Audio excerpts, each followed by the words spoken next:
À l'issue des travaux de cette 16e réunion ordinaire du Conseil des gouverneurs, je voudrais vous exprimer au nom du président de la République, son Excellence M. Macky Sall, ainsi qu'au nom du gouvernement, à mon nom propre, ma profonde gratitude pour ma nomination au poste de président du Conseil des gouverneurs de la BIDC. Il y a exactement une heure de temps, rendant compte au chef de l'État, son Excellence M. Macky Sall, il transmet ses salutations et il a réitéré tout son attachement à la CEDEAO, à l'intégration économique, mais surtout a demandé au ministre de l'économie et des finances du Sénégal de veiller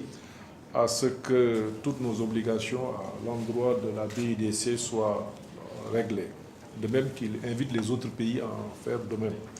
Qu'il me soit également permis de réitérer mes vives félicitations à l'endroit de Mme Kemi Adewusun, ministre des Finances de la République fédérale du Nigeria et président sortant, pour la qualité des délibérations du Conseil, la dynamique remarquable insufflée aux activités de la banque, ainsi et les réalisations significatives enregistrées sous sa conduite éclairée. Mes félicitations vont également au conseil d'administration, à son président et à la haute direction pour la conduite stratégique et efficace des activités de la banque, contribuant ainsi à l'amélioration de ses performances et à la consolidation de cette dernière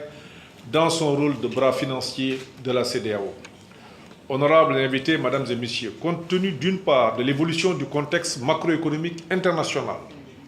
et régional évoqué précédemment et d'autre part de la portée des objectifs institutionnels, opérationnels et financiers de la banque, il apparaît clairement que les défis à relever dans l'accomplissement de mon mandat sont de taille. Par conséquent, je voudrais vous assurer de ma totale disponibilité à répondre à toutes les sollicitations qui en découleront, afin d'apporter ensemble avec vous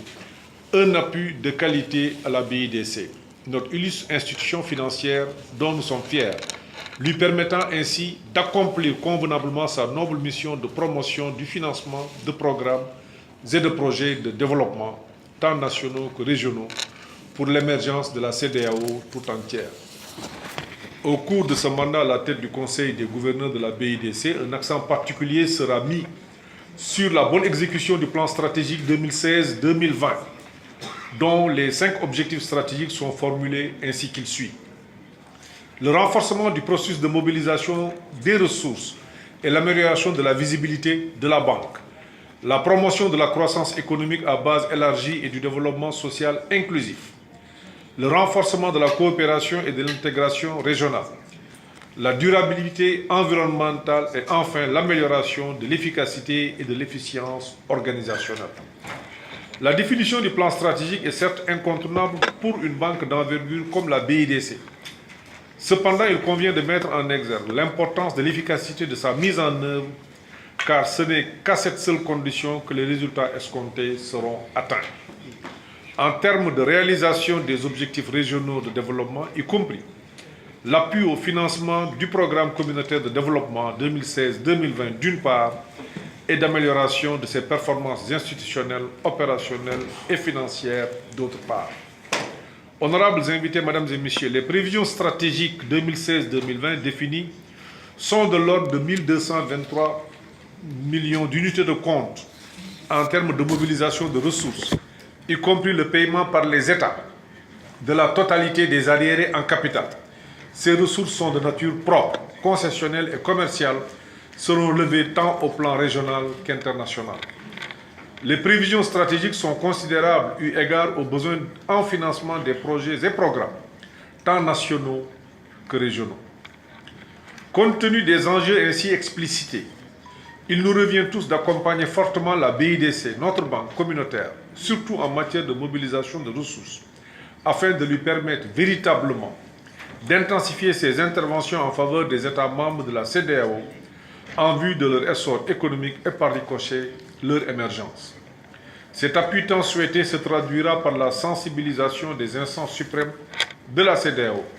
en l'occurrence la conférence des chefs d'État et de gouvernement et le Conseil des ministres, au caractère crucial que revêt la mobilisation de ressources en capital de la banque en général et le paiement par les États de leurs arriérés enregistrés. Cette marque de confiance et d'adhésion à l'endroit de la BIDC favorisera indubitablement l'augmentation de sa capacité de lever de ressources internes et externes pour le financement des programmes et projets au sein de la communauté. Dans la même veine, il convient de souligner et de saluer le rôle prépondérant que joue la commission de la CEDEAO par le biais du renforcement de son appui à la BIDC, surtout en termes de mobilisation de ressources en capital, de ressources communautaires et concessionnelles, venant ainsi donner l'emphase nécessaire à la réussite des démarches engagées en la matière. Les actions prioritaires ainsi définies s'inscrivent dans la dynamique de croissance impulsée par les instances de décision de la banque et viendront consolider ses performances à travers l'amélioration de ses capacités,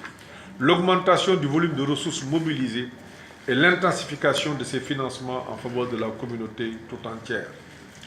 Pour clore mon propos, je voudrais par anticipation vous exprimer mes sincères remerciements pour votre adhésion à ces visées stratégiques telles que définies et qui constituent le fondement du mandat au cours duquel nous conjuguerons ensemble nos efforts en vue de contribuer à la consolidation de la BIDC dans son rôle de catalyseur de l'intégration et du développement économique des 15 États membres de la CEDEAO pour le bien-être des populations de la région.